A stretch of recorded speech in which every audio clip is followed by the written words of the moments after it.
Rocket force command ने मकामी तौर पर तैयार करदा फतह 2 मिसाइल का कामयाब तजुर्बा किया है। पाकिस्तान की फतह 2 मिसाइल हमारे खिलाफ दुनिया के सामने आ चुकी है, भारत के खिलाफ। और पाकिस्तान ने एक फतेह 2 शॉर्ट रेंज मिसाइल का टेस्टिंग किया है और बनाया, क्योंकि ये विश्व कह रहा है कि उन्होंने अपना बनाया और ये चाइना से लिया हुआ नहीं है। और आज के इस वीडियो में हम चर्चा करने वाले हैं कि आखिरकार क्यों पाकिस्तान ने मिसाइल बनाई। क्योंकि हमको पता है कि ये जितनी तैयारी पाकिस्तान कर रहा है, ये जाहिर सी बात है भारत के खिलाफ है। फतेह 2 मिसाइल हमारे खिलाफ दुनिया के सामने आ चुकी है, भारत के खिलाफ। क्योंकि हमको पता है कि ये जितनी तैयारी पाकिस्तान कर रहा है, ये जाहिर सी बात है भारत के खिलाफ है। दोस्तों, फतेह 2 मिसाइल, ये वीडियो आपके सामने है। सफलतापूर्वक परीक्षण कर लिया है। दिक्कत की बात हमारे लिए यह है कि दिल्ली से शिमला तक अब पाकिस्तान की फतेह मिसाइल के रेंज में हम आ चुके हैं। पाकिस्तानी सेना के इंटर सर्विसेज पब्लिक रिलेशंस ने बताया है कि पाकिस्तान ने अपनी खुद की ताकत से बनाई हुई विकसित फतेह मिसाइल 2 का मिसाइल सिस्टम जो एडवांस है उसका टेस्ट कर लिया है। भाई, अब मैं आगे की बात क्या कहूं। 400 किलोमीटर दूरी की ये मारक क्षमता रखती है फतेह 2। फतेह 1 भी है, अब ये उसकी एडवांस मिसाइल है। और पाकिस्तान तेजी से ऐसी मिसाइलों को बना रहा है जो खासकर भारत को नजर में रखकर वो बना रहा है। तो जाहिर सी बात है, भले ही मोदी जी चुनाव में व्यस्त हों, लेकिन यहां दुश्मन तेजी से तैयारी में है। सब तमाम बड़ी बड़ी खबर आपके सामने। अभी श्रीलंका को भारत ने मदद दी और श्रीलंका को हमेशा भारत हम मदद देते रहते हैं। लेकिन श्रीलंका, ये देखिए पाकिस्तान के साथ क्या कर रहा है। पाकिस्तान और Sri Lanka shake hand 2 joint exercise कर रहे हैं। शेक हैंड 2 इसका नाम है, ठीक है। और पाकिस्तान की फौज और श्रीलंका की फौज मिलकर काउंटर टेररिज्म के नाम पर यह मिलिट्री एक्सरसाइज कर रही है। जो मुल्क पूरी दुनिया में आतंकवाद फैलाता है, अब वो नजर आ रहा है कि भैया वो तमाम देशों के साथ क्लोज हो रहा है। हमारे हाथ से लगता है श्रीलंका भी गया। हमारे मुल्क को पनौती किसकी लगी, मुझे नाम लेने की जरूरत नहीं है। वहीं पाकिस्तान कितनी तेजी से कहां तक चीन में घुस सकता है, आप खाली इस वीडियो को देखिए। पाकिस्तान के प्रेसिडेंट आसिफ अली जरदारी, भाई ये श्वाशान, हुनान, हर जगह चाइना में घूम रहे हैं। चाइना की फैक्ट्रीज, चाइना की कंपनियों में जा रहे हैं, बड़ी बड़ी फैक्ट्रियों में जा रहे हैं। चाइना के स्टाइल में झुककर वहां लोगों को सलाम दुआ कर रहे हैं। उनका रेड कारपेट पर चाइना स्वागत कर रहा है। भारत को पोर्ट की कमी हो रही है। भाई, हमसे ईरान का पोर्ट चला गया, हमें ट्रेड करने के लिए कोई और पोर्ट तो चाहिए ही होगा। ग्रीस भारत का एक अच्छा दोस्त बना हुआ है। ऐसे में अब भारत कोशिश कर रहा है कि ग्रीस का पोर्ट किराए पर लिया जाए। न्यूक्लियर लैंग्वेज में उसको क्रिटिकल होना कहते हैं। और पाकिस्तान ने एक फतेह 2 शॉर्ट रेंज मिसाइल का टेस्टिंग किया है और पहले भी करते आए हैं, लेकिन ये एक और उनकी एक तरह से कहा जाए तो एक और अचीवमेंट है। तो चलिए सबसे पहले आज बात करेंगे कि खासतौर से बांग्लादेश के जो पहला रूपपुर न्यूक्लियर पावर प्लांट है वो क्रिटिकल होने जा रहा है और फिर वो पावर पैदा होती चली जाएगी।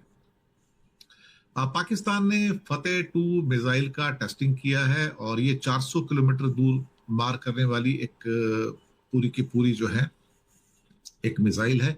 और पाकिस्तान की, वैसे मैंने पहले भी खबर दी थी कि उनको जो सबमरीन से वो हैंड ओवर हो रही हैं इस हफ्ते, खासतौर से चाइना के द्वारा। और वो AIP की सारी सबमरीन्स हैं जो काफी मॉडर्न मानी जाती हैं, जिसके लिए इंडिया ने भी ऑर्डर दिया है। वो जर्मनी से 2035 तक, 2032 के बाद ही मिलेंगी एक्चुअली देखा जाए तो, लेकिन उनको अभी मिल गई हैं। और 2028 के अंदर उनका प्रॉपर पाकिस्तान नेवी के अंदर इंडक्शन हो जाएगा, पूरी तरह से तैयार होके, जिसे क्या कहते हैं कि 100% रेडी जो होती है विद वेपन्स एंड एवरीथिंग। तो 2028 और 2 साल के अंदर इंडक्शन हो जाएगा, जबकि इंडिया के अंदर इंडक्शन होते होते मुझे लगता है 2035 जाएगा AIP की वो जो है।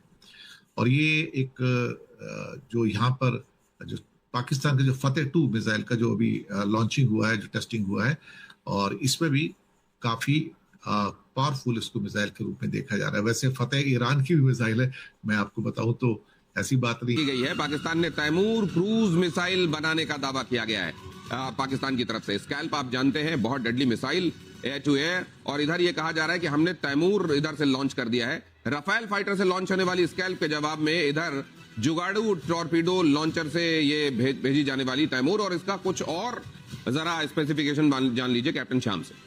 देखिए, तैमूर मिसाइल सबसे बड़ी उपलब्धि मैं कह सकता हूं पाकिस्तान की तरफ से। वैसे तो सब ये नाम रखने में नहीं, नाम पेंट लगा के नाम लिखने में तैमूर, या उसके बियॉन्ड भी कुछ? तैमूर नाम रखा उन्होंने, इंडिजिनस कहते हैं कि उन्होंने अपने यहाँ इसको बनाया है। तो ये मैं मान के चलूं कि उन्होंने अपना बनाया, क्योंकि ये विश्व कह रहा है कि उन्होंने अपना बनाया और ये चाइना से लिया हुआ नहीं है। और ये देखिए एयर टू सरफेस मिसाइल है, और एयर टू सरफेस मिसाइल में स्कैल्प की बात हमने की थी। तो स्कैल्प के तुलना में इसको कहा जाए तो कहते तो इसकी 600 किलोमीटर की रेंज की मिसाइल है, ये हल्की मिसाइल है। और JF-17 में इसका इंटीग्रेशन वो कर रहे हैं, अगले साल तो इसको लाएंगे। JF-17 के साथ इसका इंटीग्रेशन होने का कुछ मकसद है, और उसके साथ भारत के लिए एक खतरा बनता है, और एशिया के लिए खतरा बनता है, क्योंकि ये सी स्किमिंग मिसाइल है, नैप ऑफ अर्थ मिसाइल है। जमीन के बिल्कुल सतह के पास, समुद्र के सतह के पास जाके हवा से लॉन्च करने पे ये 300 किलोमीटर तक आपके किसी भी टारगेट को मार सकती है, चाहे वो इंफ्रास्ट्रक्चर हो। और सबसे बड़ी बात समझिए, समुद्र सर ठीक है, समुद्र की प्रॉब्लम है। ये जो है इन्होंने इंडिजिनसली डेवलप की है क्या? नंबर 1। नंबर 2, क्या इन्होंने इसका टेस्ट कर लिया है? क्या ये दुनिया में, क्या ये वॉर के किसी फ्रंट पे इसने अपना कैपेबिलिटी प्रूव भी कर दिया, या ब्रोशर में लिखे हुए स्पेसिफिकेशन है सर इसके? ये भी बताना जरूरी है। जरा बता दूं आपको, ये 2022 में इन्होंने टेस्ट करके सब कर लिया। तो आपको ये भी बता दें कि अगर उस तैमूर के नाम पर, जिसके वो तैमूर लंग जो था, वो लंग इसलिए उसमें नाम में था क्योंकि उसका लंगड़ा था एक पैर से। तो अगर इन्होंने ये तैमूर उसी के नाम पर रखा है तो ये भी पक्का मुझे लगता है ये हथियार लंगड़ा होना। सब सोनिक है, सब सोनिक है। ये बोलते हैं कि 600 किलोमीटर मार देंगे, बोलते हैं इफेक्टिव है 250 किलोमीटर में, बोलते हैं वो हम कहते हैं नैप टू अर्थ, वो कह दिया कि इसको हम एंटी शिप में यूज करेंगे। तो स्पेसिफिकेशन तो बहुत सारे बताए जा रहे हैं, लेकिन ऐड कर दूं मैं जल्दी से। देखिए ये क्या है, इस मिसाइल को, ऐसे मिसाइल को लेके मैं उड़ा हूं लगातार, सीगल मिसाइल के साथ खेला हूं मैं। 0.8 मैक की थी, 0.7 मैक की मिसाइल से। एयर टू सरफेस मिसाइल की स्पीड जनरली इसी रेंज पर होती है, क्योंकि इनका उपयोग दूसरे तरह से होता है, सरफेस टू सरफेस फायरिंग में नहीं होता। सी में इनके पास JF-17 के साथ इनका इंटीग्रेशन नहीं हुआ है, इसलिए हमारी फ्लीट 40 किलोमीटर पे बैठी थी। नहीं, अगर हुआ होता तो हमें दूर रहना पड़ेगा। उनके पास एसएम्स नहीं है मैरीटाइम पेट्रोल के साथ। तो आप ये कह रहे हैं कि बना तो लिया लेकिन इंटीग्रेशन नहीं हुआ इसका। आज हमें चेतावनी दे रहा है वो कि आपको 400 किलोमीटर दूर से लड़ना पड़ेगा समुद्र में, क्योंकि वो उसका खतरा रहेगा। वो निकलेगा कराची से, आपको हमारे एयर डिफेंस सिस्टम के बाहर से रह के अटैक कर देगा हमारे फ्लीट पे। ये नमस्कार दोस्तों, भारत का पड़ोसी देश पाकिस्तान कभी भी उठ के भारत को धमकी दे देता है कि हमारे पास में मिसाइलें हैं, हमारे पास में परमाणु हैं, हम कभी भी तुम्हारे ऊपर हमला कर सकते हैं। आज जो पाकिस्तान धमकी देता है वो अकेले धमकी नहीं देता है, बल्कि 2 देश भी उसके साथ में मिले हुए हैं। क्योंकि अगर इन दोनों देशों ने पाकिस्तान की मदद नहीं की होती ये हथियार बनाने के लिए, मिसाइल बनाने के लिए, तो ये दुनिया में किसी देश को धमकी देने लायक भी नहीं बचता। मतलब एक मिसाइल बनाना तो दूर की बात है, ये खुद की सुरक्षा के लिए एक छोटा मोटा हथियार भी बनाने के काबिल नहीं था। आज के इस वीडियो में हम चर्चा करने वाले हैं कि आखिरकार क्यों पाकिस्तान ने मिसाइल बनाई, आखिरकार क्यों उन दोनों देशों ने पाकिस्तान की मिसाइल बनाने में बहुत ज्यादा मदद करी, और साथ ही हम ये भी जानेंगे कि पाकिस्तान ने अब तक, शुरू से लेकर अब तक, कौन कौन सी और कितने प्रकार की कैसी कैसी मिसाइलें बनाई हैं, सबके बारे में आज के इस वीडियो में हम चर्चा करेंगे। और उसके बाद में पाकिस्तान के लिए एक लाइन जरूर से लिखिएगा। शुरुआत करते हैं आज के इस वीडियो की। मेरा नाम है अंजलि और मैं आप सभी का स्वागत करती हूँ एग्जाम नारी के यूट्यूब प्लेटफॉर्म पर। आप जरा देखिए, यहाँ पर आपको दिख भी नहीं रहा होगा कि भारत पाकिस्तान अलग अलग मैप है ना। मैं यहाँ ड्रॉ कर देती हूँ, आपको समझ में आ जाए। देखिए जरा आप, बंटवारे का समय था 1947 का। 1947 में जब बंटवारा हुआ तो पाकिस्तान बना। ये कोई देश थोड़ी है, ये भारत की वो भूमि है जिसके ऊपर मुसलमानों ने कब्जा कर रखा है कि नहीं। तो वो भूमि कभी भी भारत ले सकता है, और यही डर कहीं ना कहीं पाकिस्तान के मन में भी सता रहा है कि भाई साहब हम अलग तो हो गए, अलग देश तो बन गए, पर कभी भारत का दिमाग घूम गया और भारत ने अचानक से अटैक कर दिया और ये जमीन भी ले ली, तो हम क्या करेंगे, कहाँ जाएंगे। इसके लिए खुद की सुरक्षा तो करना पड़ेगा। और उसके कुछ समय बाद ही एक भयानक युद्ध हुआ, और इस युद्ध में पाकिस्तान की अकल ठिकाने भी आ गई। आप सभी जानते हैं कि 1971 का जो वार हुआ था, उस वार में पाकिस्तान का एक टुकड़ा हुआ और टुकड़े से जन्म हुआ बांग्लादेश का, है ना, बांग्लादेश बना। और ये जो युद्ध हुआ था 1971 का, जिसमें पाकिस्तान के 90,000 सैनिकों ने इंडियन आर्मी के सामने घुटने टिका दिए थे, 90,000 सैनिकों ने। और जब 90,000 सैनिकों ने यहाँ घुटने टिकाए तो पाकिस्तान वालों को बहुत अच्छे से समझ में आ गया कि हमारे ना तो आर्मी वाले ढंग के हैं, ना हमारे पास में हथियार ढंग का है, ना हमारे पास में मिसाइलें ढंग की हैं, कुछ भी नहीं है हमारे पास में। अगर फ्यूचर में फिर से भारत के साथ लड़ाई हुई तो इस बार तो ये टुकड़ा करके गया है, अगली बार हो सके हमें यहाँ से भगा दे और ये वाला हिस्सा भी वापस मिला ले। क्योंकि आज भी देखो ना, पाकिस्तान से आवाज आती है, बलूचिस्तान वाले भारत से मदद मांगते हैं, हमें अलग कर दो, सिंध वाले बोलते हैं भारत के अंदर मिला दो, पंजाब वालों की अलग ही कहानी चलती है, खैबर पख्तूनवा वाले बोलते हैं कभी अफगानिस्तान कभी भारत। तो ये बात पाकिस्तान अच्छे से जानता है कि एक टुकड़ा करवा के पूर्वी पाकिस्तान को बांग्लादेश बना सकता है भारत, तो हो सकता है कल से यहाँ पे भी हमला कर दे, और इसके लिए हमें कुछ न कुछ तो करना पड़ेगा। और आपको मैं यहाँ पर आगे की बात बताऊं, उससे पहले ये भी जरा सुन लो आप कि 1971 के अंदर जो भारत और पाकिस्तान का वार हुआ था और उसमें 90,000 सैनिकों ने हमारी इंडियन आर्मी के सामने जब घुटने टिकाए थे, तो उस समय हमारे यहाँ सरकार हुआ करती थी आयरन लेडी की, यानी इंदिरा गांधी जी की।